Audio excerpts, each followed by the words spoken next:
Hello, my friend. Today I will tell you another long-forgotten legend. Close your eyes and let the magic transport you to Middle-earth.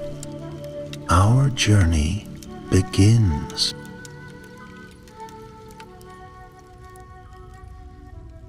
Long ago, beneath the roots of the misty mountains, where stone halls once rang with hammers and songs, there lay the kingdom of Khazad-dûm, pride of the dwarves, jewel of the west. Its mighty gates opened into the world with splendor, and its deep roads wound far into the bones of the earth. Rich was Khazad-dûm, for mithril gleamed in its walls like moonlight, trapped in silver veins, and the line of Durin ruled with wisdom and might. But the glory did not last. In time, the dwarves delved too deep, chasing mithril through black rock and shadow. There they awoke a terrible ancient evil, a creature of flame and ruin, the Balrog of Morgoth, known thereafter as Durin's bane. One by one the great kings fell. The light of the forges dimmed, the songs ceased, and Khazad-dûm was abandoned, swallowed by fear and darkness. The world knew it no more as a kingdom, but only as Moria, the Black Pit. Many years passed. The wind swept across the mountains. Elves faded, men rose, and the dwarves wandered, homeless, proud, but broken. Yet not all hope was lost. Far to the north, in the Blue Mountains, a young dwarf named Balin, son of Fundin, listened to tales of old by firelight. He had fought in the great wars, stood with Thorin Oakenshield at the Battle of the Five Armies, and watched the kingdom of Erebor rise anew. But his heart was ever drawn to the lost halls of his people. Khazad-dûm, he believed, was not dead. Its stones still stood. Its glory could be rekindled. One evening, in the flickering light of a hearth, Balin opened an old scroll gifted to him by a wandering lore master from Rivendell. The parchment was brittle, faded by time, but the runes were clear. It spoke of the crown of Durin, a relic long thought lost. Wrought by the first kings, it was more than a symbol. The scroll claimed it bore enchantments from the ancient days, crafted with mithril, set with a single star sapphire from Valinor, and blessed by Owl himself. The wearer, it said, would be marked by right to rule over all Durin's folk, and it had been left behind, hidden in the deepest vaults of Khazad-dûm, sealed away during the final flight of the dwarves. If the crown still existed, it could unite the scattered clans. It could restore their kingdom, not merely in name, but in spirit. And so Balin's heart stirred, not with greed, but with purpose. "I will go," he said one cold morning, rising before the sun. "I will return to Khazad-dûm, not for gold nor glory, but for our people. If the crown of Durin lies hidden still, I shall find it." Word spread, quiet as snowfall, but swift among those who still dreamed of their ancient home. Not many were willing. The shadow still loomed over the dark halls, and most dwarves feared what lingered beneath. Yet a few answered. First came Ori, the young scribe, whose love of lore rivaled his skill with blade and quill. Then Naren, a weathered warrior with one eye and a heart of stone. Beside him stood Frari, a miner-turned-wanderer who knew the echo of tunnels as well as others knew the sky. And last came Mim, son of Mim, a secretive dwarf from the petty dwarf clans of the south, an uneasy ally, silent and strange, but with deep knowledge of the old ways. Together they swore a quiet oath, beneath starlit sky, to journey into the lost city, to seek the crown, and, if fate allowed, to restore what once was. They set out in spring, crossing the green fields of Eregion, where elves once dwelt, They saw the remnants of old glory, ruins swallowed by ivy, stones worn smooth by rain and wind. Birds circled overhead, and deer watched from thickets, but no elves sang. The land was hushed, holding its breath. For many days they walked, the peaks of the misty mountains rising before them like sleeping giants. As they neared the dim-rilled dale, rain began to fall, cold and constant. The sun vanished behind gray skies, and all sounds seemed dampened, as if the world itself had forgotten joy. At last they came upon the black pool. Still as death it lay, and though no wind stirred, its waters moved, rippling without cause. The company passed in silence, wary and swift, for even the air near the pool felt wrong, heavy and watchful. Then they saw the doors of Durin. Tall and ancient they stood, hidden in the cliffside, marked with elvish letters and dwarven signs. The moonlight glimmered on silver lines. "Speak, friend, and enter." They spoke the word. The doors groaned open, and darkness welcomed them. Inside, the air was cold and dry. Dust hung in every breath. Their footsteps echoed along the ancient stone. Columns rose like trees, lost in the black above. Shadows moved, and not all were theirs. Yet still they walked on. By torchlight, they made camp in the first hall, eating in silence, sleep slow to come. Balin sat apart, holding the scroll in his hands, his thoughts far from the warmth of the fire. He dreamed of the crown, of halls lit once more, of forges blazing bright. But deep within, a voice whispered warnings. This place was not empty. Something watched, something waited. The journey had begun, and in the deep halls of Khazad-dûm the forgotten stirred. The company pressed deeper into the darkness of Khazad-dûm, their boots crunching softly over ancient stone littered with dust and fragments of forgotten days.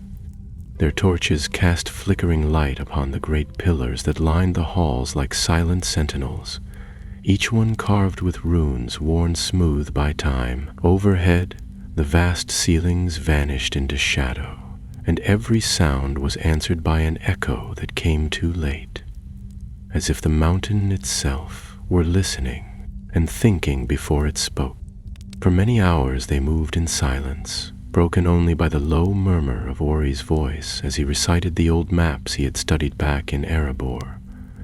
Balin carried the lead, his eyes fixed ahead, though the weight of memory was heavy on his shoulders. He had been here before, many years past, with Thrain and Thorin in their younger days. Then they had not dared go beyond the outer chambers. Now they were crossing into the deeper halls, the true heart of Moria. They passed through the 21st hall, where the remains of ancient hearths stood crumbled. The stones here bore black scorch marks, and strange claw marks raked the walls. Naren eyed them with narrowed gaze, one hand resting always upon his axe. Frar muttered under his breath, rubbing at a charm he wore on a leather cord about his neck. "Orcs," Naren said grimly, after examining a set of deep gouges near a collapsed stair. "But not fresh. They've not passed this way in years, maybe longer." "Orcs do not worry me," Balin replied, though his voice was quieter than before. "It is what drives them out that gives me pause." They moved carefully from hall to hall, crossing broken bridges and navigating half-flooded passages where water dripped from unseen cracks in the stone above. The deeper they went, the more the silence pressed in, and it became clear that not even vermin lived in many of these tunnels. There was an absence of life, unnatural and still. One afternoon, or perhaps it was night, None could say for certain. They came upon a door of black iron, wedged shut by fallen rock. The scroll had spoken of this place, the Vault of Kings, where relics of the royal line had been hidden before the last flight from Khazad-dûm. It was here the crown of Durin might lie. Ori read aloud the ancient inscription above the archway. In darkness hid, by kings unseen, the heir's bright mark shall rise between. We'll need to clear this, Balin said, already setting aside his pack. Frar and Narin joined him, lifting the heavy stones with practiced care, while Ori took notes and Mim stood apart, unmoving, his eyes fixed on the dark corners of the hall. Hours passed. Dust rose thick in the air as the last of the rock was pulled free. The iron door creaked as it opened, revealing a chamber beyond. Cold air flowed out like breath from a tomb. The vault was vast and circular, the walls lined with stone shelves, most of them empty or broken. In the center stood a pedestal, untouched, and upon it rested a black iron coffer marked with 7 stars. No one spoke. Balin stepped forward, his hand trembling slightly as he reached for the lid. It opened with a soft groan, the hinges long stiff but still intact. Inside, wrapped in faded velvet, gleamed the crown. It was more beautiful than the scroll had promised. Mithril circled its base like moonlight turned to metal, and set in the front was a star sapphire, deep blue and burning softly in the torchlight. Even the roughest of them felt the pull of it. Dignity, memory, power. The very air in the room felt changed by its presence. "It's real," Ori whispered. "By Mahal, it's real." Balin held it in both hands, his expression unreadable. For a long moment, no one moved. Then a sound came, a scraping, faint but clear, from the far end of the vault. Narin turned, drawing his axe in one smooth motion. Freyr stepped back, torch raised high. The shadows moved again, too quickly, too deliberately. "We are not alone," Mim said softly. Balin nodded and returned the crown to its coffer. "Back to the upper halls," he said. "We move quickly and we stay together." They left the vault without sealing the door, for there was no time. Behind them, the darkness stirred, and something unseen followed. The halls, once silent, were now filled with subtle sounds. Shuffling steps just out of sight, whispers in the stone, the faint clatter of pebbles kicked by something just behind. They marched without speaking, all senses stretched thin as wire. It was as if the mountain were waking up. That night, if night it could be called, they took shelter in a half-ruined hall near a dried cistern. Ori kept watch, scribbling hurried notes between glances into the dark. Narin refused to sleep, muttering old battle prayers under his breath. Mim stood at the edge of the torchlight, his eyes gleaming in a way that unsettled even Frar. Balin sat beside the coffer, his hand resting lightly on the lid. In his heart, the first flicker of doubt took root. They had found the crown, but now what? Could they truly carry it back through these halls? Would the relic unite the dwarves, or only awaken old greed and new wars? Before he could find an answer, a scream shattered the stillness. Ori was on his feet first, torch high. The sound had come from the passage beyond, a sharp cry, followed by silence. Narin rushed into the dark, with Frar close behind. Balin drew his sword and followed, heart pounding. They found the body moments later. It was one of their own scouts, a younger dwarf who had lingered behind to mark the path. His throat was torn, his eyes wide with terror, and beside him lay footprints, not of orc or beast, but bare feet, twisted, pale, and human-like. Mim said nothing. He only turned and began walking back toward the camp. "We are being hunted," Ori said, his voice low. "And I do not think it is by orcs." Balin nodded grimly. "Then we must move with haste. Whatever follows us, whatever woke in these halls, it knows we are here, and it wants the crown." Their path had shifted. The goal was no longer to find the crown, but to escape with it and their lives. Yet even as they turned back toward the eastward halls, a dread truth settled over them like ash. The shadows of Moria were not empty. Something had watched them from the first step, and it had begun to close in. They moved quickly now, no longer lingering to examine carvings or trace the long-lost paths of their ancestors. The great halls of Khazad-dûm, once the pride of Durin's folk, had become a maze of looming shadows and shifting sounds.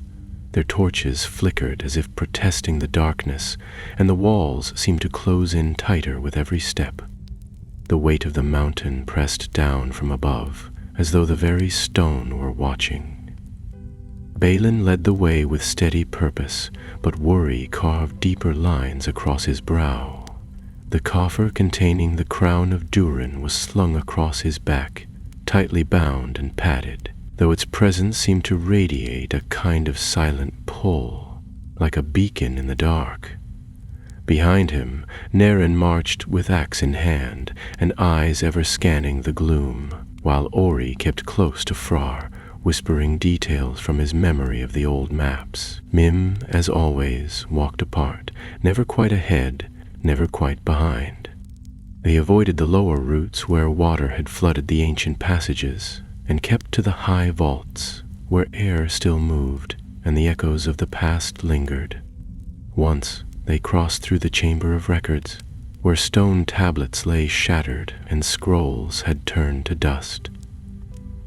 Ori paused to mourn their loss, but was urged on with a sharp word from Naren. There was no time for reverence now. They were being followed. Each night, or what they judged to be night, they camped in small, defensible chambers, posting watches in pairs. The fear was not merely of being attacked, but of something worse, being picked off one by one, drawn into the dark without sound or trace. That was how the scout had died, and none wished to speak of the pale footprints left beside his body. On the fourth day since they left the Vault of Kings, they came upon signs that chilled their hearts more than the silence. Scrawled across the stone in some dark substance was a single word, repeated again and again in trembling runes: "He watches." Ori examined them in silence, his face pale. "This writing is recent," he said finally, "no more than a week old." Balin said nothing. The others merely looked at one another and shouldered their packs with renewed urgency. That evening, as they huddled behind a barricade of broken furniture and rubble, Naren caught sight of movement beyond the torchlight.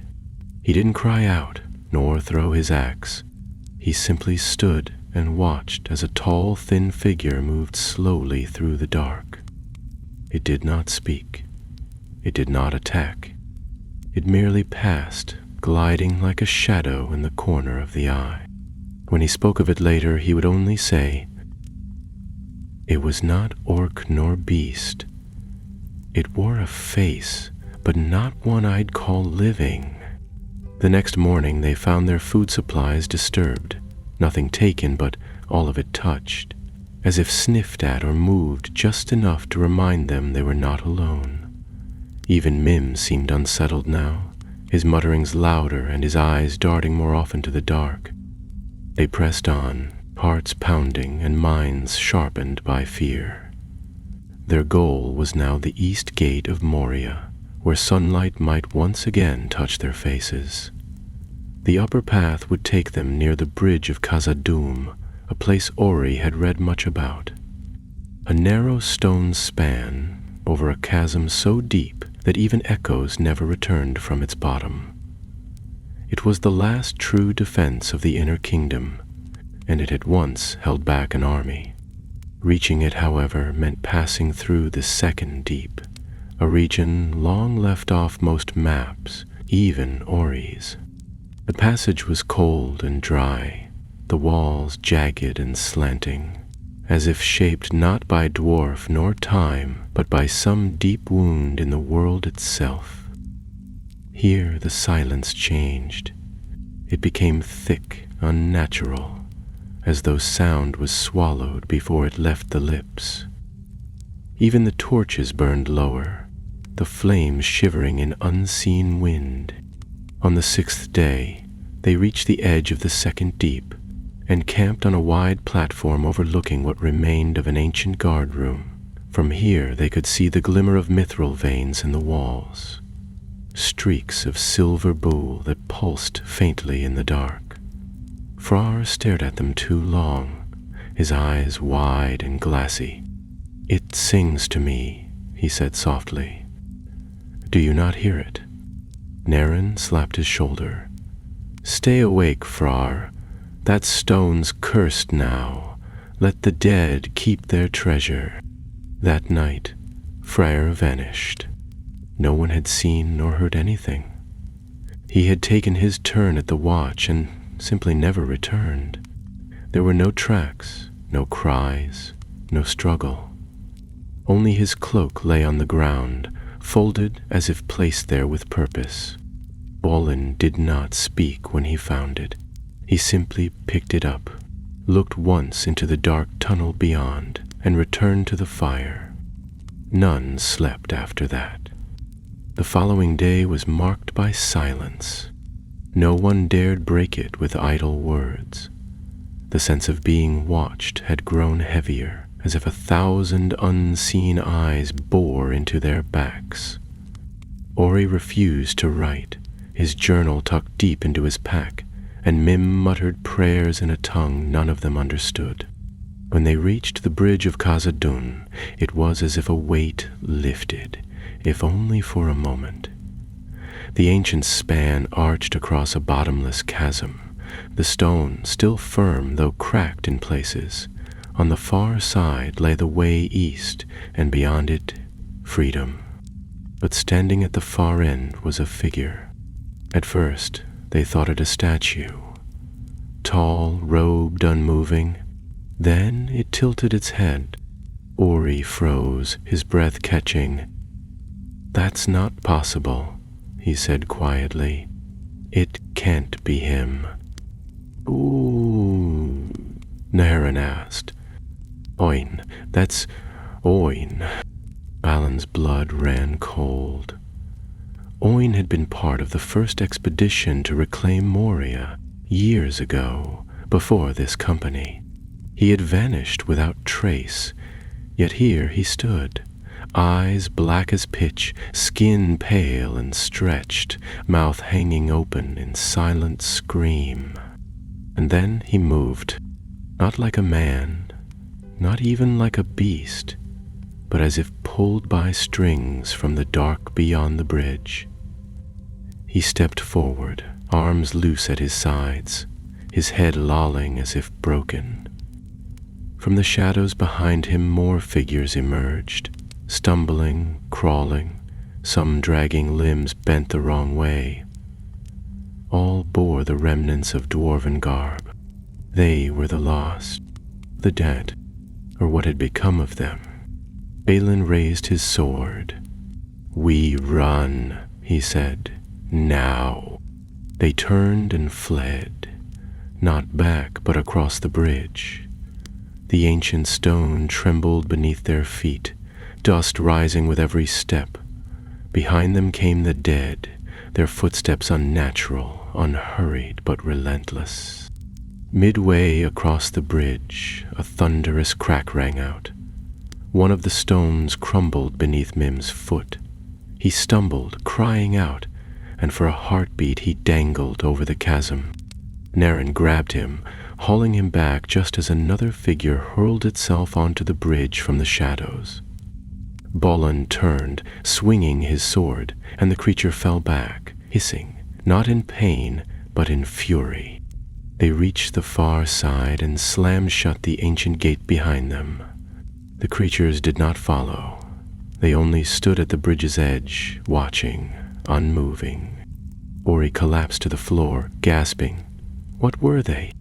Balin said nothing for a long time. Then he answered, his voice low and hollow. The lost of Moria, those who never made it out. He looked down at the coffer, now stained with dust and blood. The crown still lay within, whole, untouched, but more cursed than ever, and they still had far to go. The halls east of the bridge were quieter, but not in any comforting sense.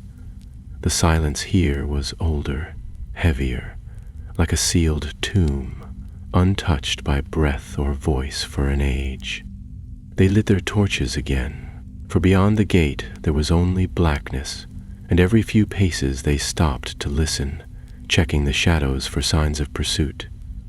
Yet the dead did not follow. The bridge had held for now. Their path sloped gently upwards, through halls lined with empty alcoves and broken statues, most of which had long since lost their faces to time. Even Ori, who had once been eager to mark every turn and inscription, kept his head low and his lips tightly shut. The memory of Oin's empty eyes lingered in them all, along with a deeper dread. What force could have twisted the dead of Khazad-dûm into such mockeries? The company moved like ghosts through the tunnels, more cautious with each passing hour. When they stopped, it was only briefly, to drink or shift the weight of their packs. No one dared speak of Frar, whose absence still hung over them like a cold mist. Mim kept near the rear now, his posture hunched, his gaze flickering between corners and cracks in the stone. Something about his manner had changed. He no longer muttered to himself, nor paused to study the walls as he once had. He only watched. On the second day after the bridge, they came upon the remnants of an ancient forge. Great bellows hung in tatters from the ceiling, and cold anvils stood beneath a fallen mural showing Durin the Deathless raising his hammer high. Broken tools littered the floor. Ash was piled in the corners, long settled to dust. The sight drew a soft breath from Balin, and for the first time in days he approached something not with fear but reverence. He knelt beside one of the anvils and brushed aside the dust, revealing runes etched deep into the stone. This place, he said, was the heart of craft. Even before the mithril lodes, this is where our greatest smiths labored. Here they shaped the gifts of kings. He ran his hand along the runes. This forge birthed the first crown. Ori stepped beside him, eyes wide with awe. Then its sacred ground, or cursed, muttered Naren, glancing toward the darkened side passages. If it was left untouched, it wasn't for reverence. Something drove the dwarves from here like the rest. Still, they lingered longer than they should have. The forge gave them some small comfort, a reminder of the greatness they fought to reclaim. Balin removed the coffer from his back and laid it gently on the forge's stone bed. He did not open it, but he kept his hands on the lid as if to feel through the iron whether the crown still pulsed with the weight of kingship. It was Ori who noticed first. "Where's Mim?" The others looked about. The petty dwarf was gone. Naren cursed under his breath, already reaching for his axe, while Balin rose swiftly to his feet. "He didn't pass us," he said. "There's only one way forward, and we've all been here together. He must have doubled back. Peedleman knows these halls better than any of us," Ori added, frowning.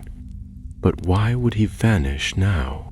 "Because he's been planning to," Naren growled. "I never trusted him." Before they could search, a cry echoed from the hallway behind them, a sharp, guttural voice. "Weesmath!" screaming something none of them could understand. Then silence. They followed the sound without hesitation, weapons drawn and torches held high. The corridor twisted left and right, narrowing until even Balin had to stoop. The air was colder here, sharp with a smell like wet stone and rot. At last they found the source of the scream, a small chamber, half collapsed, with one wall torn open by some ancient quake. Nim was there, slumped against the wall, blood pooling beneath his side. His eyes fluttered as they approached, and his lips moved soundlessly, until Ori knelt beside him and lifted his head gently. "It came for me," he rasped, the words barely louder than breath. I thought I could lead it away, but it knew. It always knew." "What came for you?" Balin asked, but the dwarf's eyes were already clouding. "Mim, what follows us?" "The shadow, the watcher, he sees," Mim coughed, and a trace of red ran from his mouth. "The crown, not for us." He died before he could finish. They buried him in the side chamber, sealing the entrance with what stones they could find. Balin said no words, nor did Ori write any. There were no songs for petty dwarves, not anymore. When they returned to the forge, it felt different, colder. The light of their torches seemed dimmer, and the coffer on the anvil lay undisturbed, yet somehow heavier in its presence. Naren refused to meet anyone's gaze. They left without speaking. Later, as they passed into another long hall lined with broken lanterns and high windows filled with ash-stained glass, Ori dared to ask, what did he mean, not meant for us? Balin didn't answer at first. When he did, his voice was low and tight. The crown was forged in pride, not for greed, no, but for power, for authority. And though Durin was noble, not all his heirs were. Perhaps Mim believed, perhaps he feared, that the crown brings not only legitimacy, but a curse to those unworthy. "Then why did he come?" Ori asked. "Because he hoped someone would be worthy." The path ahead narrowed. A stair wound upward, carved into the very cliff face, with no handrail and only the black drop beside it. They climbed in single file, each step bringing them closer to the east gate. Yet the sense of being hunted remained, like a presence breathing just behind their ears. That night, they camped in a chamber filled with broken arrowheads and scattered bones. Ori guessed it had once been a last stand, perhaps from the days when the dwarfs first fled. No one slept deeply. Naren stayed awake through both watches, sharpening his axe with short, angry strokes. In the morning, the coffer was open. The crown was gone. They rose to the sight in silence, none daring to speak until Balin, red-faced and shaking, turned to Naren. "You were on watch?" "I was," the older dwarf snapped, "and no one passed me. You think I'd steal it, after all this?" Ori looked around the chamber. "Then someone is lying, or something else took it." They searched the entire room. No tracks, no scratches, no signs of passage. It was as if the crown had vanished into the stone. The coffer, though unlocked, bore no marks. Its velvet lining was smooth, untouched by hand or claw. "We carry on," Balin said finally. "The gate is close. If it's taken, it's still within these halls, and we will not leave without it." He strapped the empty coffer to his back once more, though its weight now seemed a cruel mockery. As they prepared to move, Ori noticed something carved into the wall behind where the coffer had sat. It was fresh, and it said in jagged runes, "You carry more than a crown." The words carved into the stone haunted them as they climbed the final stairway. Ori copied them into his journal, though his hand shook as he wrote. The message was neither long nor cryptic, but it carried a weight that made their remaining steps feel twice as heavy. You carry more than a crown. What did it mean? Who or what had written it? The tunnel above opened into a tall corridor with a vaulted ceiling cracked by centuries of neglect. Fragments of lantern glass lay scattered across the floor, and moss had begun to creep in through the high slits in the stone walls, fed by the faintest touch of outside air. For the first time in weeks they could smell the world beyond, faintly, like memory carried on a whisper of wind. Balin drew in a long breath, but it brought him no comfort. "We're close," Ori said quietly, as though speaking too loudly might disturb something. "Another day, maybe less, and we'll reach the east gate." Naren checked the straps of his pack and gave a grunt. "We'll be lucky to make it another hour if we don't find the crown." "Finding it won't matter if we don't get out alive," Balin said. He stopped in the middle of the corridor, his eyes narrowing as he scanned the dim path ahead. "Something's changed. Do you feel it?" They all did. The air had thickened again, not with dust nor damp, but with a pressure that had no source. The silence was no longer mere absence of sound. It was active now, a smothering stillness that pressed in against their skin. It was like being buried in a dream from which there was no waking. Then Ori found the footprints. They were small, smaller than any dwarfs, but clearly made by bare feet. A dozen or more trailing off into a side passage that had not been on any of their maps. The prints were too fresh to ignore, pressed into the dust as though someone had passed only moments before. Balin knelt beside them, studying the pattern.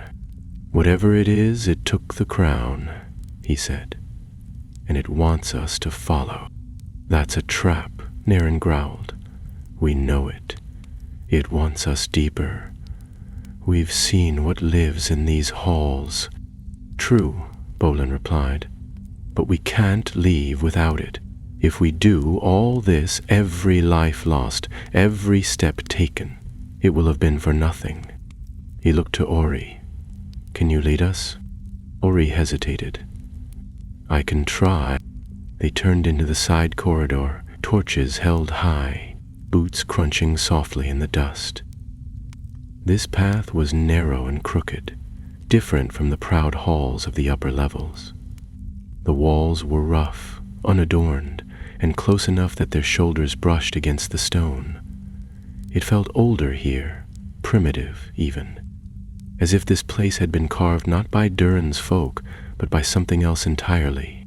After nearly an hour of winding turns and sudden drops, they came upon a low archway carved with symbols none of them recognized.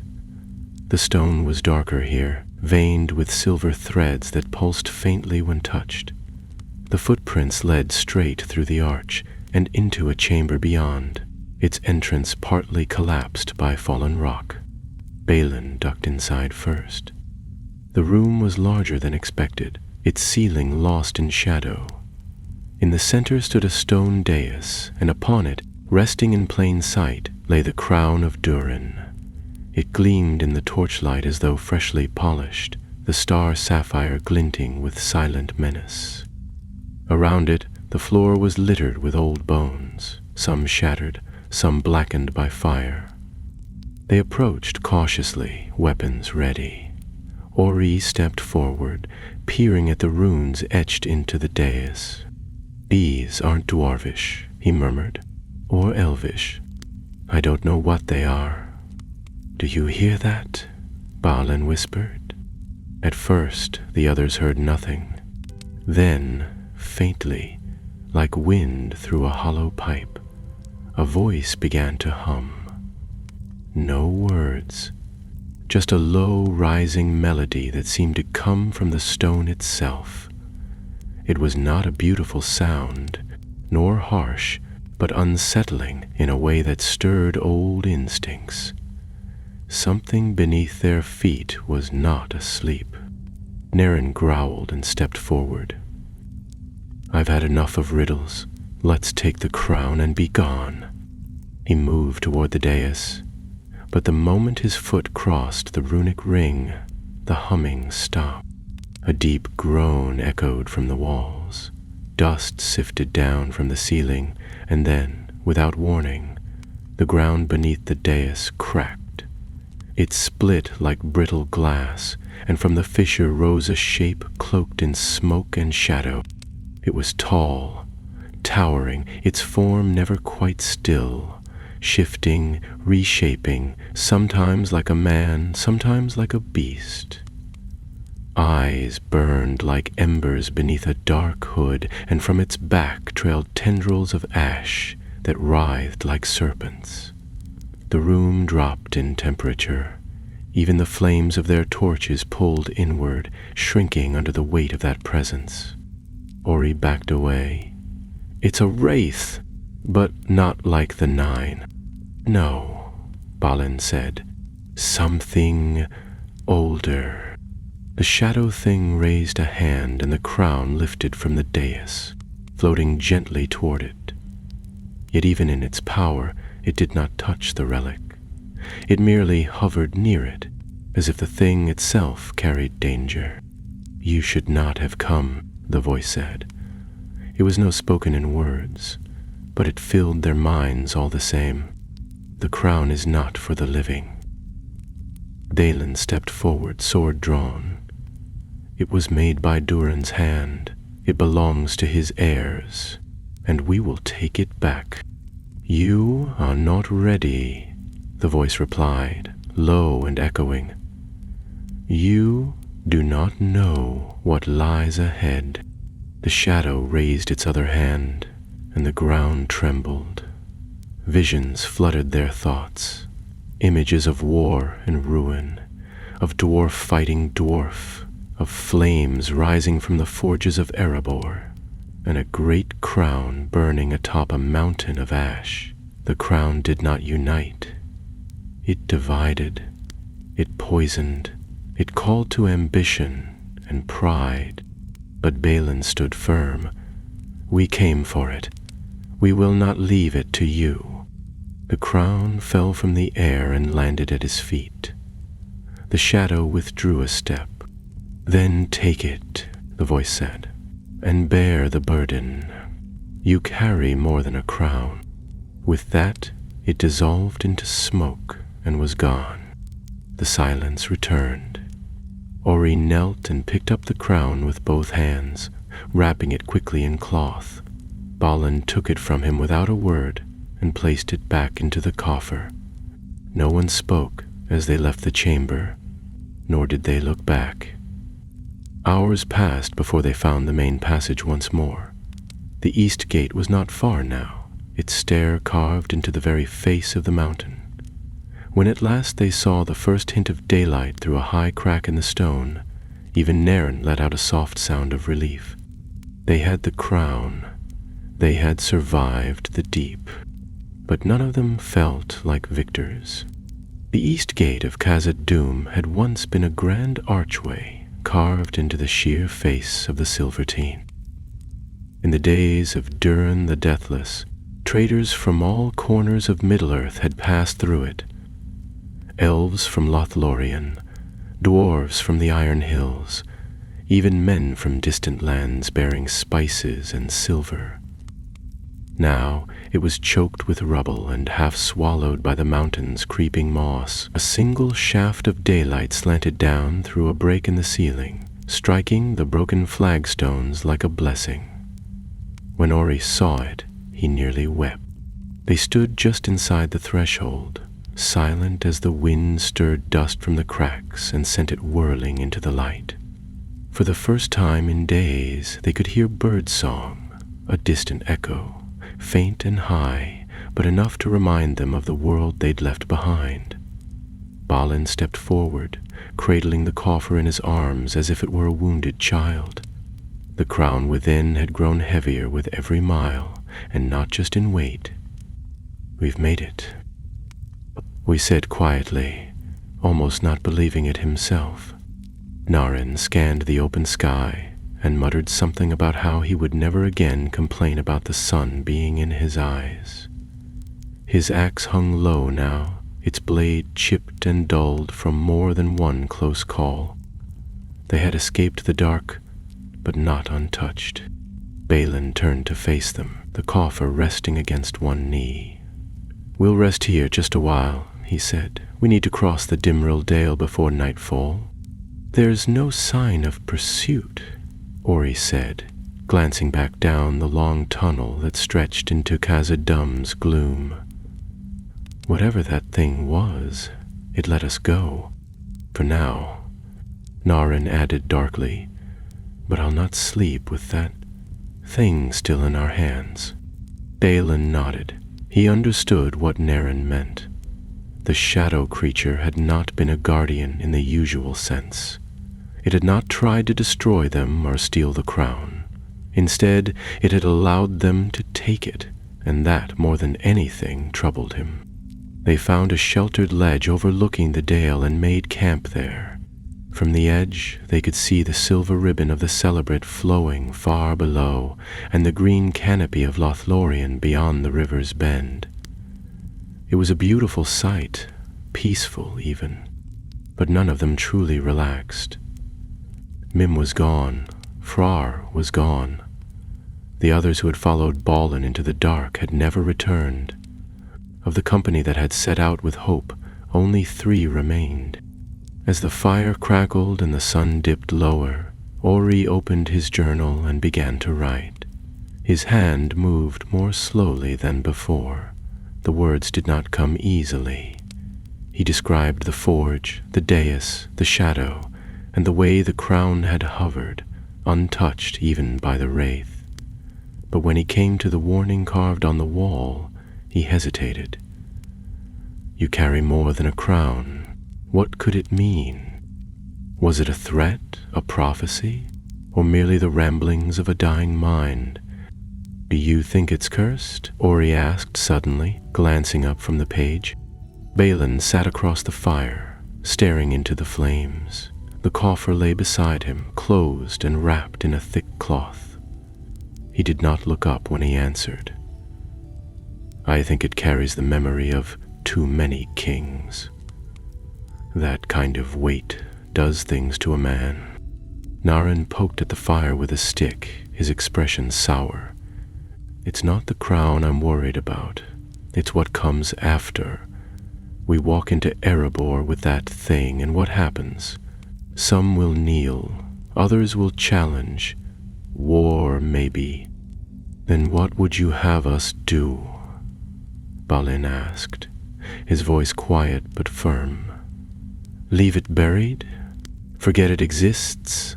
Let the shadow keep it forever? I'd rather it be lost than used to divide us again," Narin said. "But I know you, Balin. You won't let it go." Balin didn't answer, not because he disagreed, but because he didn't know if he could. When morning came, they broke camp and began the slow descent through the dale. The path was narrow and scattered with loose stone, but the air grew warmer with each step, and birds now moved among the trees below. It felt like walking out of a grave and back into the land of the living. They crossed the Celebrant by a shallow ford, where the water ran clear over smooth stone. On the other side they paused and turned back. From this angle, Khazad-dûm looked like a wound in the mountain, a jagged scar between the peaks, its black mouth yawning wide beneath the clouds. The thought of ever returning chilled them. Ori, walking behind the others, felt it first. A prickling at the base of his neck. He turned quickly, half expecting to see another figure rising from the water or stepping from the trees. But there was nothing, only the river, the wind, and the empty road ahead. Still, the feeling did not leave him. They made for a small way station built in the early days of Erebor's restoration, little more than a watchtower and a stable. By nightfall they reached it. The guards there were young and eager, and though they welcomed Balin with wide eyes and proud salutes, they couldn't hide their awe when he showed them the coffer. News traveled swiftly. Within 2 days, messengers were riding toward the Iron Hills, toward Erebor, toward every outpost and mountain hall where Durin's folk yet lived. The crown of Khazad-dûm had been found. It was coming home. But not all welcomed the news. As they approached Erebor, the gates stood open in grand ceremony. Horns echoed in the hills, and banners bearing the hammer and anvil of Durin's line flapped in the wind. Dwarves gathered in the thousands, some cheering, others silent, their expressions unreadable. Balin stood tall, the coffer resting on his shoulder, but he could see it in their eyes, the questions, the doubts, the weight of what he carried. Thorin Stonehelm, current king under the mountain, awaited them at the foot of the great steps. His beard was silvering at the edges now, but his eyes were sharp as ever. He said nothing at first, only gestured for Balin to follow him into the hall. Behind closed doors, the crown was unwrapped and placed on a table of polished obsidian. The room fell silent. "So," Thorin said at last, "you found it." Balin nodded. "In the deepest vaults, beneath the old forge." Thorin studied him, then looked down at the crown. "And what do you intend to do with it?" Balin did not answer immediately. His hand hovered just above the gleaming mithril band. "I intend to give it to the one who is worthy," he said. "And to do that, I must first be certain who that is." A shadow passed across Thorin's face. "Be careful, Balin. Worth is a dangerous measure." So the crown remained unclaimed, locked within the vaults of Erebor, watched by day and guarded by night. Balin did not declare himself king, nor did he name another. Instead, he began to send letters across the mountains, through hidden roads, into halls long forgotten, calling for the leaders of the dwarven clans to gather, not for war, but for judgment. And all the while, the words carved into the stone deep beneath Khazad-dûm echoed through his mind. "You carry more than a crown." The meeting of the dwarven clans was set for the first day of the winter moon. Word was sent by Raven and Rider, and for the first time in living memory, the lords of the Iron Hills, the Blue Mountains, the Grey Mountains, and even the wandering folk of the Far East agreed to come. Erebor prepared for their arrival with quiet urgency. Every forge burned through the night, not for weapons or armor, but for banners, benches, and the great hall was swept and lit, its walls adorned with tapestries drawn from the long memory of dwarven history. Durin at the gates of Khazad-dûm, Azaglaal against Glaurung, and Thrain's defiance in the dark. Balin walked the corridors each evening, often alone, speaking little and sleeping less. Since their return, he had become a figure of strange reverence, respected, watched, and quietly feared. The crown of Durin remained sealed in the high vault, its coffer placed upon a stone pedestal, never touched, never opened.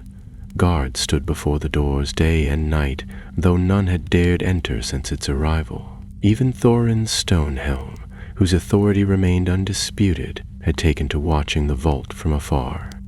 Ori spent his days in the libraries of Erebor, poring over ancient texts, searching for records that might explain the warnings they had found in Khazad-dûm. He consulted with scribes and old graybeards who barely remembered their own names, hoping to find some reference to the shadow they had seen beneath the forge, or the meaning behind the phrase carved into the wall. "You carry more than a crown." But the records were few, and the older they grew, the less they resembled truth, and more the blur of legend. Naren, never one for reading or riddles, busied himself with training the younger guards. He rarely spoke of what had happened in Moria, but the edge of his axe was always sharp now, and his glances to the vaults had grown more frequent. Though he grumbled about politics and whispered curses at every mention of a council, he had chosen not to return to the Iron Hills. When asked why, he gave no answer, but his axe stayed strapped to his back, and that said enough. As the day of the gathering approached, Erebor filled with voices. The gates opened to processions of dwarves in fine mail and dark velvet, banners fluttering with the sigils of ancient houses. From the Blue Mountains came Lord Beaufry and his kin, stooped with age but sharp of tongue.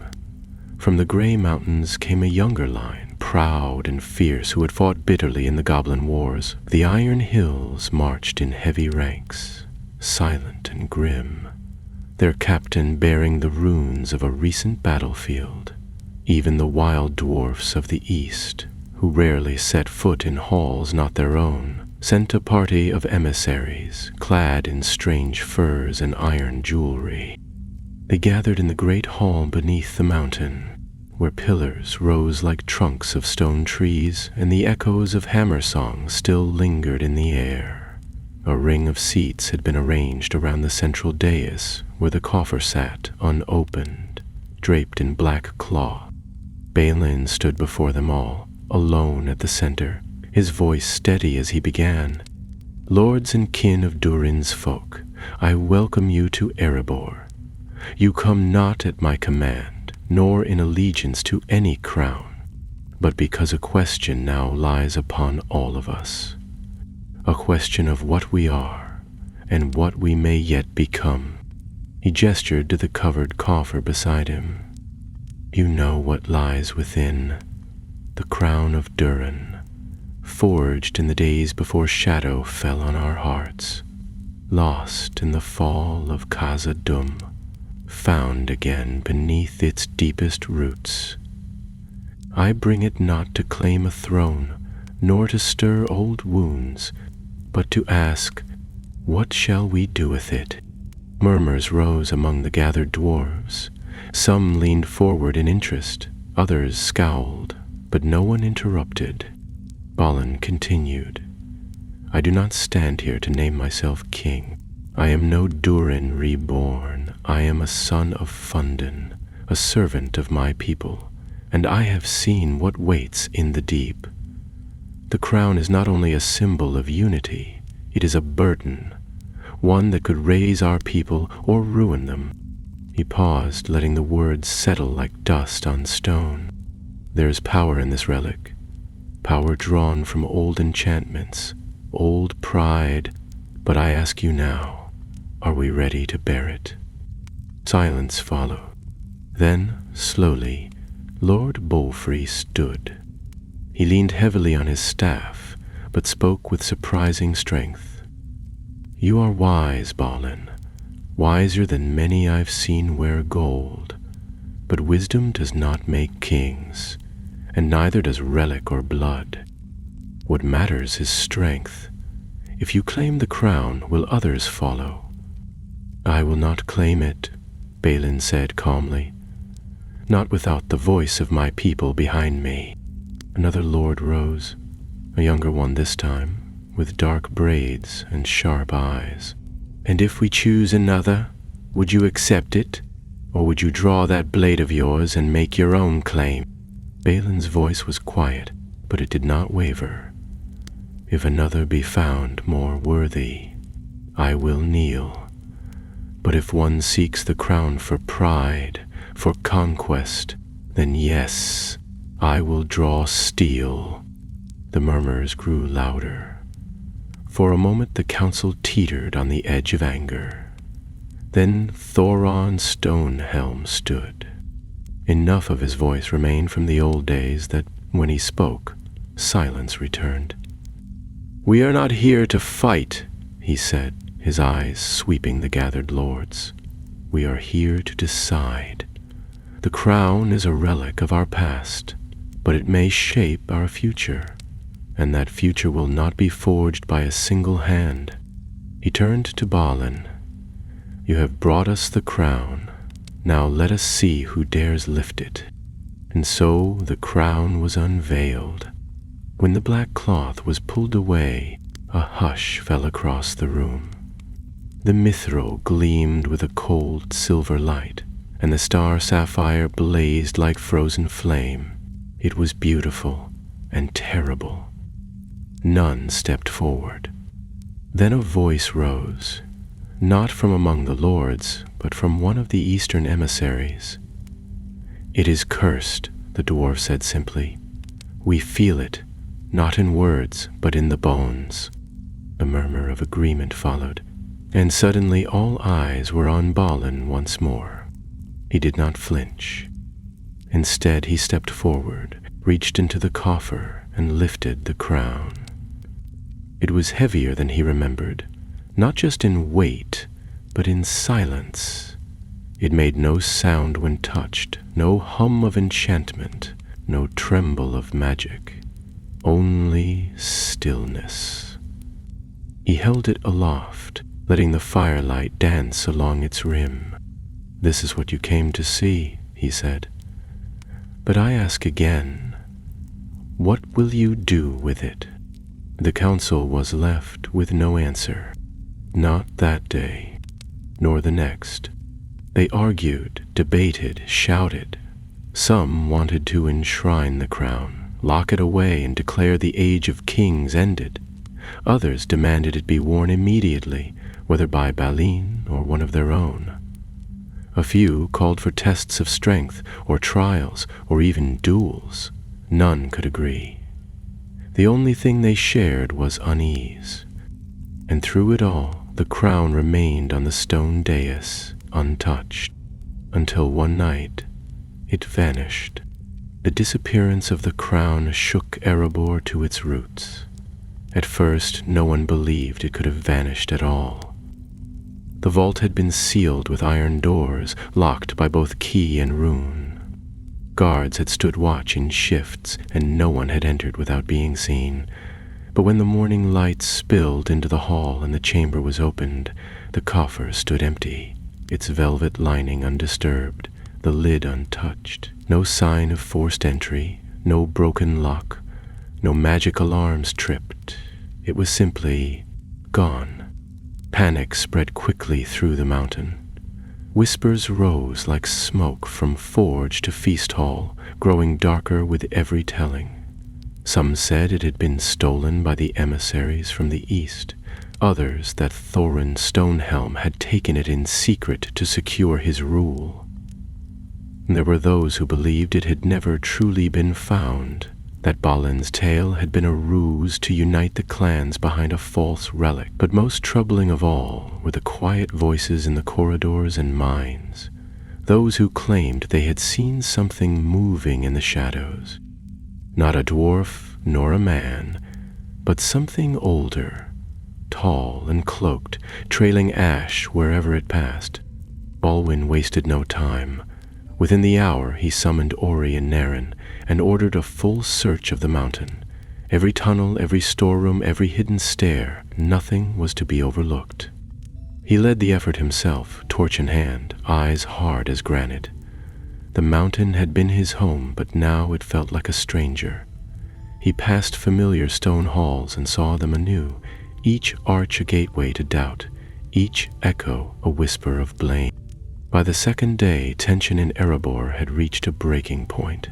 Lords who had once sat together now eyed one another with suspicion. Duels broke out in the barracks. The guards doubled at every entrance, and strangers were turned away at the gate without question. Some dwarves began to leave quietly, believing the mountain cursed. Others stayed, but only out of fear. Ori searched the archives, desperate to find any trace of similar tales. He found only fragments, legends of cursed treasures, of crowns that vanished in the presence of unworthy hearts, of spirits that clung to relics and fed on ambition. One name appeared again and again, though always in hushed tones and broken script: Namgalur, the warden below.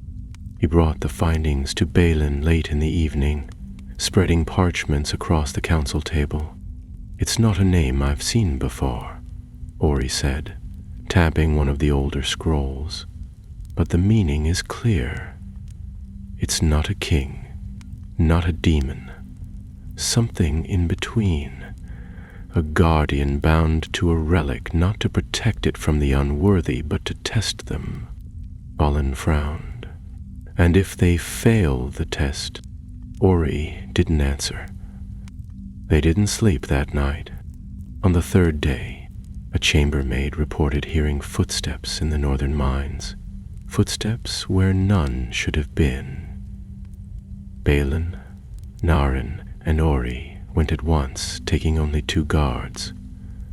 The mines were deep and disused, most of them choked with rubble or flooded by ancient springs. But the path she had spoken of was dry, narrow, and steep, leading into a portion of the mountain so old even the records called it untouched. They moved carefully, torches held low, blades drawn. The air was cold, and the walls shimmered with veins of dull ore, long since abandoned for richer veins. After nearly an hour of descent, they found the first sign, a smear of black ash on the wall, perfectly round, as though a hand had been pressed there and then pulled away. The stone beneath was warm. Narin stepped forward and touched it. He jerked back with a hiss, cradling his hand. "Burned," he muttered. "The stone burned me." Balin exchanged a glance with Ori, then moved on without a word. Deeper still they went, past a rusted gate and beneath a carved arch bearing a sigil none could read. Here the stone began to change. It darkened, turned glassy, as if once melted and then cooled again. No veins of mithril here, no gold, just smooth black walls that whispered as they passed. Not in language, but in suggestion. Memories stirred, grief, pride, longing, regret. At last, they reached a chamber unlike any they had seen. Circular, domed, its walls were covered in mirrored stone, and in the center stood a pedestal of iron. Upon it rested the crown of Durin, exactly as it had been before, unmarred, untouched, waiting. But they were not alone. The warden stood behind it. He was taller than a dwarf, cloaked in a mantle of smoke and cloth that drifted around him like water. His face was not visible, only a hollow shape beneath a shadowed hood, but his presence filled the chamber like thunder. The crown did not gleam in his grasp, for he did not touch it. He only watched. Balin stepped forward, slowly, his voice even. "You've taken what was not yours." The warden did not move. When he spoke, it was not with breath, but with thought. "It was never yours." Ori's hands trembled around the journal he held. "You are Namgalur." The figure inclined its head. "I am the test, the keeper, the forge that tempers the unworthy. You came into the dark seeking kingship. You found it, but you do not yet understand what it means." Narin raised his axe, but Balin held out a hand. "We did not come to claim power. We came to restore our people. We came to bring them together." The warden's hood turned slightly, as though regarding him more closely. "And yet you let fear divide them. You brought the crown into the light, and already the cracks show. Greed stirs, pride returns. Your kin are not ready. They'll never be ready if we keep hiding from what we were." Balin snapped. "We can't fear our own legacy forever. If we bury the crown again, the dwarves will remain fractured, silent, wandering." There was a pause. The warden's form seemed to darken. "You misunderstand. The crown is not a legacy, it is a burden. It is a test, and none who seek it pass. Balin stepped closer. Then what do you propose? That we leave it here, locked away in shadow, and forget it ever existed? I propose nothing, the warden replied. I offer a choice. One you alone must make. The chamber grew still. Take the crown, and bear the weight of all who failed before. Or leave it, bury it, and let the dwarves shape their future without it. No one moved. Ori stared at the crown. We could destroy it, he whispered. If it causes so much division, maybe it's better broken. But Barling shook his head. It is not the crown that divides us. It is what we bring to it. He looked at the warden, his voice calm now. You said it is a test. Then let it test me. I will carry it, but not to rule, only to remind, to show our people what we were and what we can be again. The warden did not answer, but the crown lifted slowly from the pedestal and floated toward Balin, resting gently in his hands. It was cold, colder than anything he had ever touched, but it did not burn. Then you carry more than a crown, the warden said. You carry the hopes of the fallen, the pride of the living, and the shadow of those yet to come. With that, he vanished. The chamber was silent once more. The three dwarves climbed slowly back through the depths of Erebor, the crown once more wrapped and secured in Balin's pack. None of them spoke for a long time. The silence between them was not strained, but thoughtful, as if each were turning over the same truth in his mind, trying to make sense of what had happened. The presence of the warden lingered in their memories like a half-remembered dream, clear in sensation, yet impossible to fully understand. He had not attacked them, nor sought to keep the crown, but he had left behind a warning as cold and sharp as any blade. When they emerged at last into the higher tunnels, the air felt warmer, the stone less oppressive. Distant voices echoed from the halls ahead. Workers in the forges, guards changing shifts, the creak of old gates being opened. Life, once so vibrant and familiar, now seemed strangely fragile, as if it might scatter like dust if touched too firmly. Balin walked ahead of the others, his face unreadable. Ori watched him closely, scribbling nothing now, his journal clutched tightly in one hand. Niren said little, but his axe was slung lower on his shoulder than before, as though he no longer expected to use it. When they reached the outer vaults, the guards straightened in surprise, stepping aside to let them pass without question. By the time they reached the council chamber, word had already spread. Balin had returned with the crown. The lords and emissaries were summoned once more. This time there was no ceremony, no fanfare. They filed into the hall with hushed voices and wary expressions, seating themselves without challenge or jest. The air was different now. The arguments of the past week had worn them down, and the theft of the crown had shaken their certainty. No one dared guess what would come next. Balin stood at the dais again, the coffer before him. This time he did not open it immediately. He looked at the gathered dwarves, his eyes moving slowly from one to the next. When he spoke, his voice was calm but steady. You all know what has happened. The crown was taken, and yet it has returned. I have no proof to show you how or why, only my word, and that of those who stood beside me. But I tell you this now. I do not seek to rule. I will not wear the crown, not today and not ever. What I saw in the dark is not a gift of kingship. It is a test of character and a warning. He paused, then opened the coffer. The crown of Durin rested inside, as perfect as before, gleaming with a light that was not quite torchlight, not quite flame. It drew the eyes of every dwarf in the room, and for a moment no one moved. "This crown is not the answer," Balin continued, "but it can be a beginning, a symbol, not of rule, but of remembrance.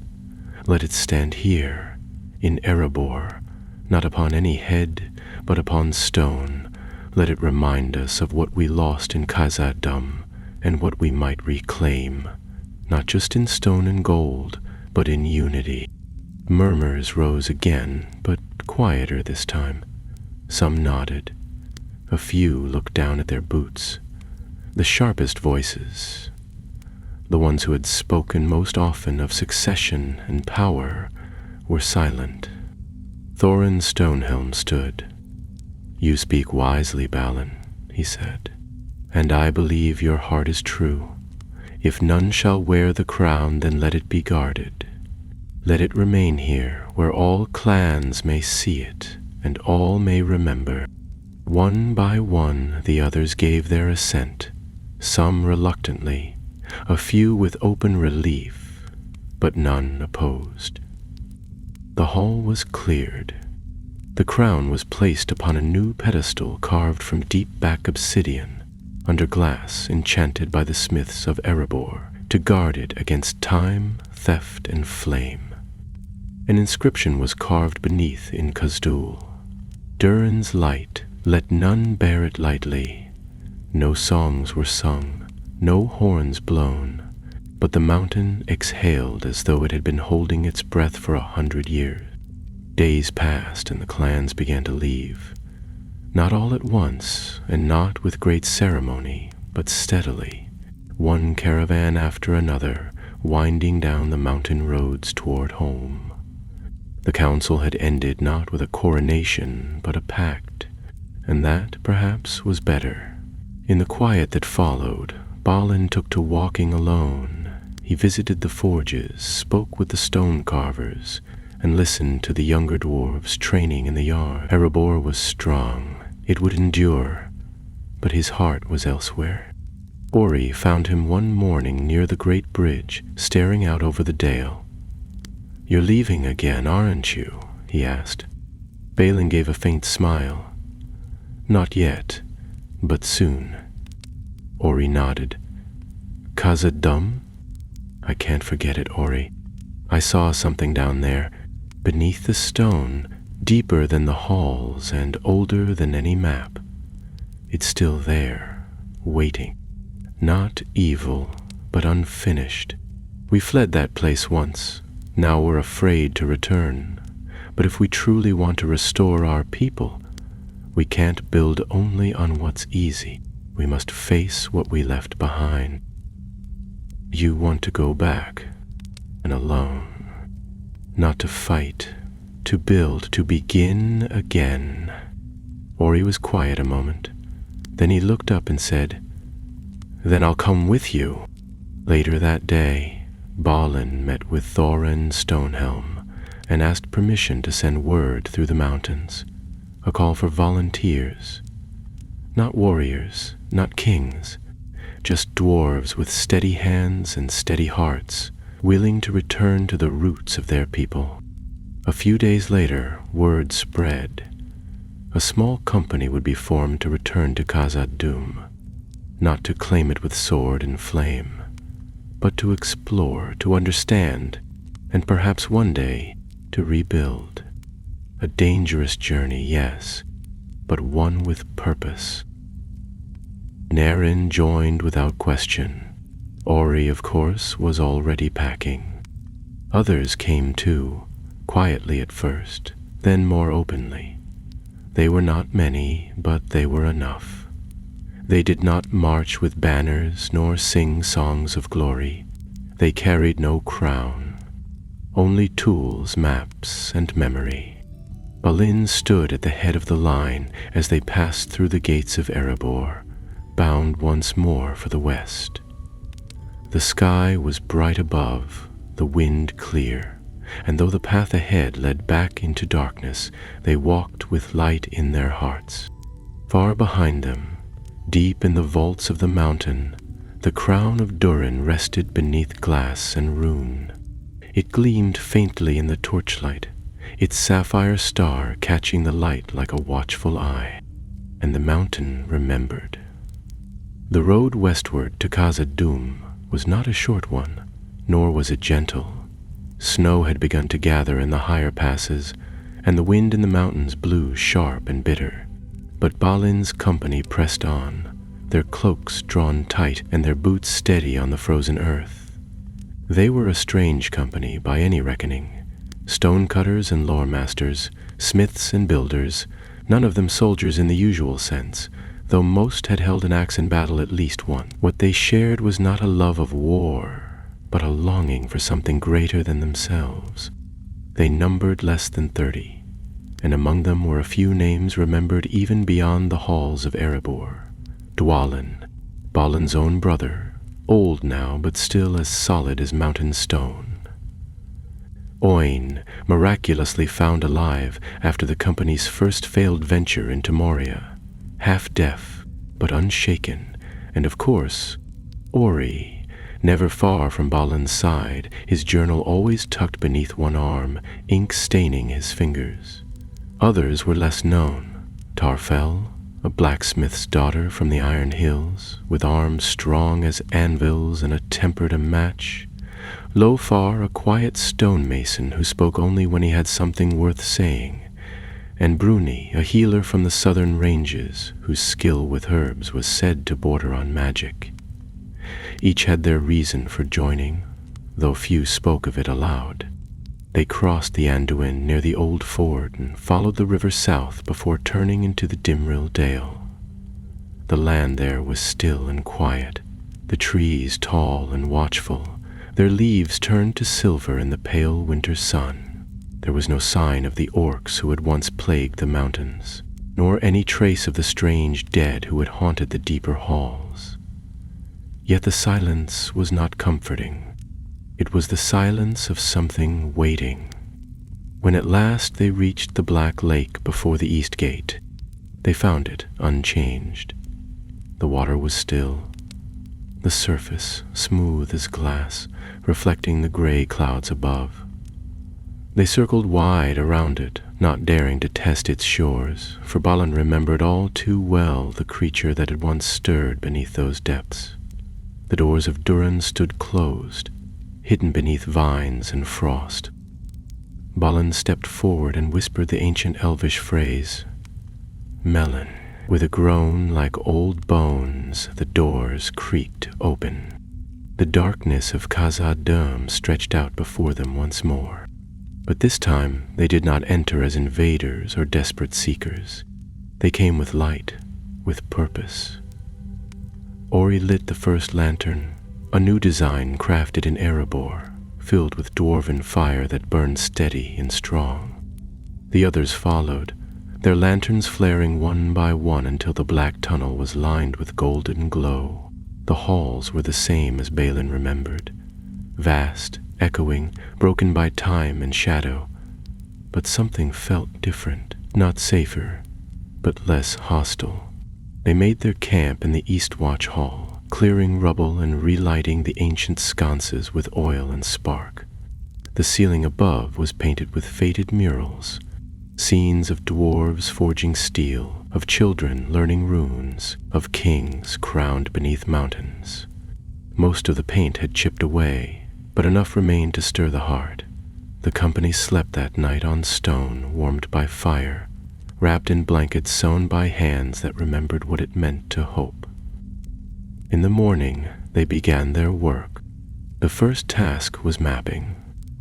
Ori led the effort, sketching every corridor, every chamber, every cracked arch and fallen stair. Teams moved out in pairs, always with lanterns, marking walls with chalk as they went. They took nothing, disturbed nothing. Balin had made it clear this was not a conquest, but a restoration. The treasures of Khazad-dûm would remain where they were until the halls were safe again, not from orcs or beasts, but from what lay in the stone itself. Strange things still happened, though less often than before. Tools left in one place would be found in another. Footsteps echoed from empty corridors. Once, a stone door opened on its own and closed just as quietly. But no one was harmed, and the deeper shadows remained at bay. It was as if the mountain were watching them, not with malice, but with curiosity. After 3 weeks, they reached the old forges. Much of the chamber had collapsed, but one corner remained intact, its hearth blackened but solid. Tarful wept when she saw it. She knelt and touched the stone, pressing her hand to the same surface where the smiths of Doran's time had once hammered steel. "We can rebuild this," she said softly. "We will." The words became a promise. Work began in earnest. The forge was cleared, the chimney unblocked, the bellows repaired.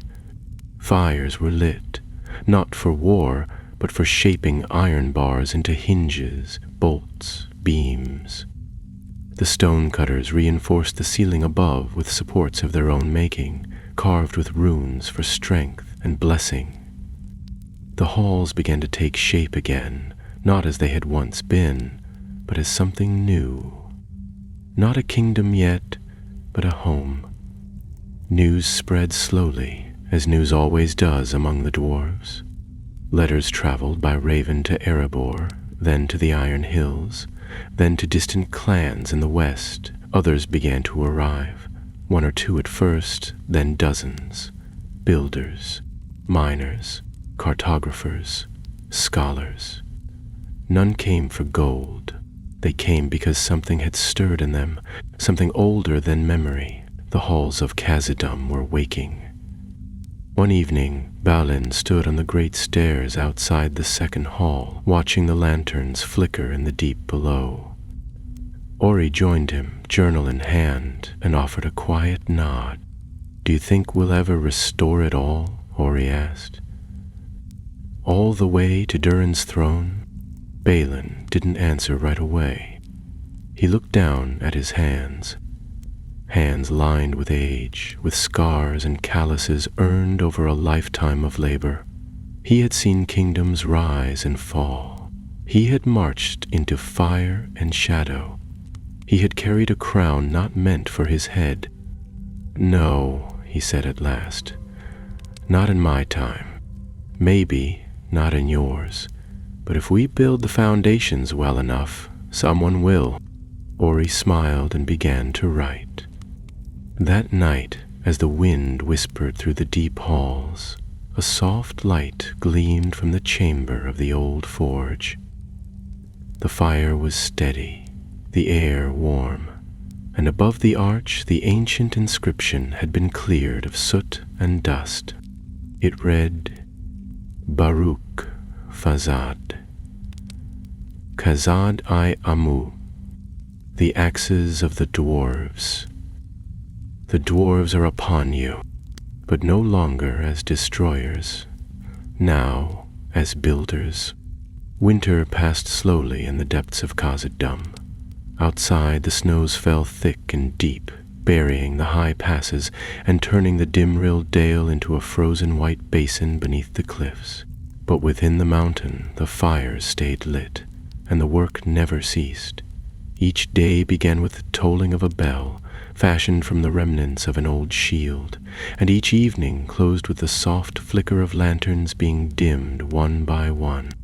The eastern halls had begun to take on the shape of life again. Rooms once abandoned were cleaned and restored, beams reinforced, new timbers added. Dusty murals were brushed free of centuries of grime. The forges rang with hammers, not in the chaotic rhythm of war, but in the steady, patient beat of creation. No weapons were made, only hinges, tools, lantern frames, and stone supports. Every dwarf knew the rules. No mithril was to be mined, and no treasures claimed. This was not a reclamation. It was a healing. By the end of the second month, small gardens had been planted near the old water channels, where trickles from the mountain springs still flowed clear and cold. Herbs, mosses, and pale fungi grew in the warmth of the lanterns. tended carefully by Bruni and her apprentices. They spoke quietly as they worked, their hands gentle on the earth, believing that even in stone things could grow. More dwarves arrived with each passing week, some from Erebor, others from settlements even farther. Among them came Gamel from the Grey Mountains, bearing scrolls filled with ancient records of the lower halls. Telra, a master of vault engineering from the Blue Mountains, who set about rebuilding the central stair. And young Dori, the nephew of Ori himself, eager to prove he could wield a hammer as well as a pen. There were families, too, wives, brothers, and cousins, drawn not by riches, but by the hope of something lasting. But not all was as peaceful as the surface showed. The deeper they went, the more they began to feel it. The pull. It came in different forms to each of them. For some, it was an ache to dig farther, to unearth the veins of mithril that still shimmered like starlight in the rock. For others, it was a hunger to find relics of the past, to open sealed doors, to pry into forgotten chambers. A few dwarves began to speak in whispers of the throne room itself, of Durin's seat, untouched for centuries. No one had dared venture that far yet, not after what Balin had seen before. But the voices grew louder. Ori heard them too, not from others but within himself. He had dreamed of the deeper halls for weeks now. Strange dreams, filled with songs he could not understand and shadows that stood too still. He kept them to himself, writing notes only he could decipher in the margins of his journal. He knew what they meant, though he did not wish to say it aloud. Something old still lived in Khazad-dûm. One morning, Balin stood before the gathered workers in the second hall. The firelight glinted off his silver-threaded beard, and his hands were wrapped in the thick leather gloves he wore while working on the foundation stones. "There's talk," he said plainly, "of opening the western passages." A murmur ran through the crowd. Dwarves exchanged glances. A few nodded. Others frowned. Balin went on. "We will not stop the work, but we will not rush ahead either. I will lead a party westward, a small group. We go to sea, to mark the path, and nothing more." Naren, who had taken up the role of overseeing defense, stepped forward at once. "I'm going." Ori stood too. "So am I."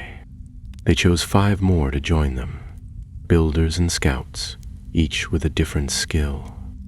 They prepared for 3 days, gathering supplies, tuning their lanterns, and sharpening tools. Not weapons, though they carried blades. Even Balin, cautious as he had always been, felt something stirring in him now. Not ambition, not greed, but a deep, quiet determination. The path westward began through the lower vaults, once sealed and now carefully prized open. Dust hung thick in the air, disturbed for the first time in centuries. Old carvings lined the walls. Durin's line traced in stone, now worn and cracked. The deeper they went, the older the air felt, until even their lanterns seemed to flicker more softly, reluctant to shine. It was Ori who first felt the shift in sound. "Do you hear it?" he whispered, pausing in the corridor just before the Hall of Shadows. The others stopped. At first, there was nothing. Then a faint vibration, like the humming of stone just before it splits. They moved carefully now, eyes scanning every shadow. The western halls had not seen light in many lifetimes. The dust here was untouched. Even the air tasted different, drier, older. They passed doorways sealed with thick chains, some of which had turned to red flakes with time. In one chamber they found a series of statues toppled as if by some long-forgotten quake. In another, a shrine to Mahal cracked through the middle. The last chamber they reached was vast and silent, its walls lined with columns carved into the shapes of ancestors long dead. It was the ancestral vault, a place where the bones of kings and heroes had once been laid. The air here was cold, and the silence so deep it pressed against the skin. In the center stood a great stone table. Upon it was no crown, no treasure, no bones, only a single object, untouched by dust, a shard of black glass, no larger than a dagger's blade. Uri approached first. He leaned close and held his lantern above it. "It's obsidian," he said slowly, "but not shaped, not carved." Balin stepped forward and looked down at the shard.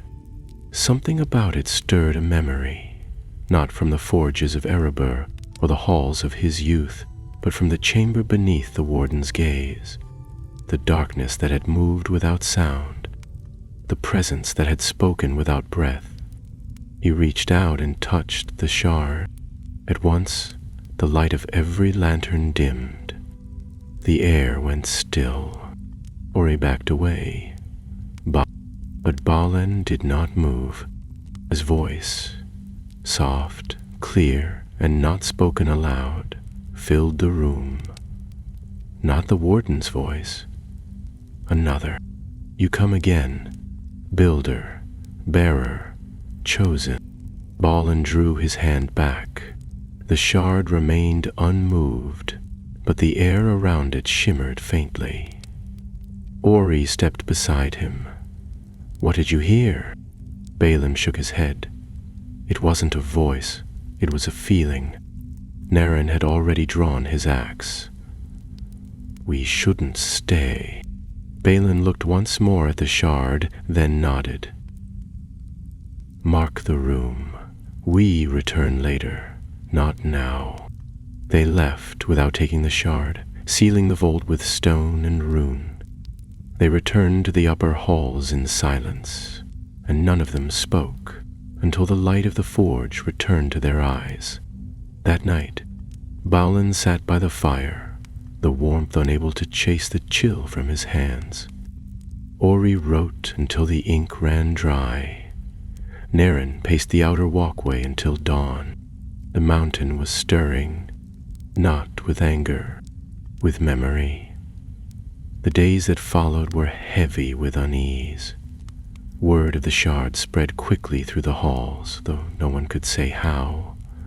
Whispers stirred in the stonework, traveling faster than firelight, passing from worker to miner, from smith to scribe. No one dared approach the ancestral vault again, but its shadow lingered in every corridor, just beyond the reach of the lanterns.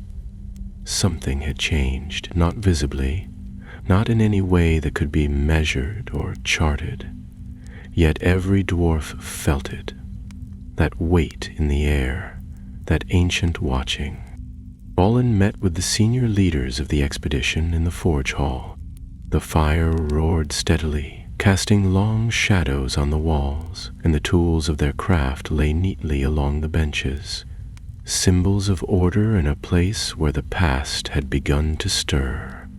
Uri laid his journal open across the stone table, his notes from the expedition to the vault still smudged with soot. "It spoke to you?" Dwalin asked, his voice low and cautious, though not afraid. Balin nodded. "Not like the warden. There were no words, not really. Only impressions. It knew me. It knew us. And it called me bearer." "Of what?" Telra asked, frowning. Balin hesitated. "I don't know. The crown, perhaps, or something older." Uri tapped his quill against the edge of the journal. "I've found fragments in the oldest records, mentions of obsidian not found in the mountain, shards that were once part of something larger. The texts called them echo stones. They hold memory, not just knowledge, but emotion, power." Parful folded her arms, eyes narrowed. "Then why leave it there? Why not bring it here, study it properly?" "Because it doesn't want to be moved," Balin said quietly. There was silence. At last Narin stood. "We're digging too deep again." The words were not meant as a rebuke, but they struck hard all the same. Everyone in the room knew the stories of how Khazad-dûm had fallen not from war alone, but from a hunger to unearth more, to claim what should have remained hidden. Now here they were again, with tools in hand, with maps and ambition and dreams, the same dreams, and yet something was different. "We came not to conquer, but to restore," Bilin said. "That has not changed, but we cannot pretend the mountain is only stone. It remembers, it watches, and it will shape what we become, whether we know it or not." That night, the fires were left burning longer than usual. Guards were doubled. No songs were sung in the feast hall, and the forges rang more softly. A hush settled over the eastern halls, as if the very stones were listening.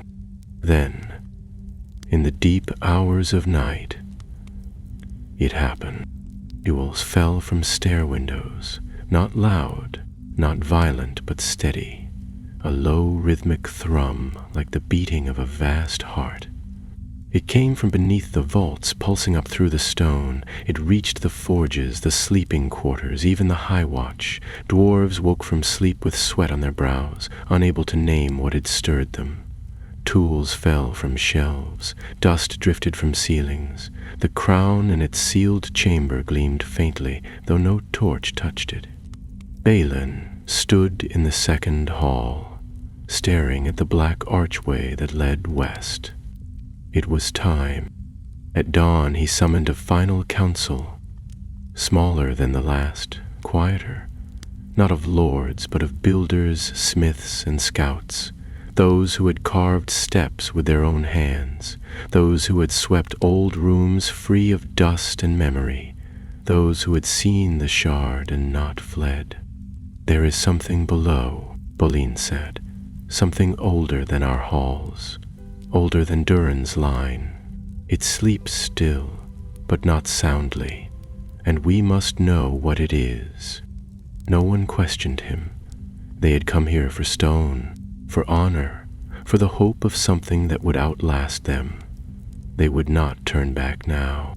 The path to the lower deeps had long been sealed, but with Telra's guidance they broke through the fallen galleries and carved a new way, an arch of smooth stone lined with protective runes. They named it the Threshold of Echoes. Beyond it no one had walked in living memory. It took 5 days to reach the cavern below. The stair wound down past molten veins of earth, past dead mines and hollow shafts that echoed with the breath of forgotten time. The silence grew thicker with each step, pressing against their ears like water. At last they came to a place that defied even the oldest maps. The cavern was vast beyond comprehension, so large that their lanterns could not find its edges. The floor was smooth and dark, almost mirror-like. In its center stood a great stone spire, rising like a fang from the deep. Upon it, embedded in the very rock, was a door. It bore no hinges, no handle, only a single rune glowing faintly. Ori stepped forward, his voice hushed. "I've seen this mark before. It's not Khazad-dûm. It's older, maybe even first tongue." Balin placed his hand upon the door. The rune brightened, and the door opened. Inside was not a room, but a chamber of lightless stone. Carvings lined the walls, scenes of dwarves not in triumph, but in sorrow. Kings kneeling, smiths breaking their tools, fires extinguished. And at the center stood a dais. Upon it lay a second shard, larger than the first, curved at one end like part of a broken disc. And behind it, etched into the wall, was an inscription in perfect dwarvish. "Ymir the bearers are ready. The crown shall open the gate." The meaning struck Balin at once. The crown was not an end. It was a key. He turned to Ori, whose mouth had fallen slightly open. "The gate to what?" Ori whispered. "To our beginning," Baldwin said. The company returned to the upper halls with a solemnity that defied words. They said little to the others, only that the mountain still held secrets, and that more would be revealed in time. That evening, Balin placed the crown of Durin back upon its pedestal, but this time he did not close the glass. He left it open, unguarded, for all to see, and he carved new words into the stone beneath it. Words not of kings, but of kin. Let those who remember rebuild. The fires of Khazad-dûm burned anew, and far below, deep in the bones of the world, the mountain watched, not with malice, but with hope.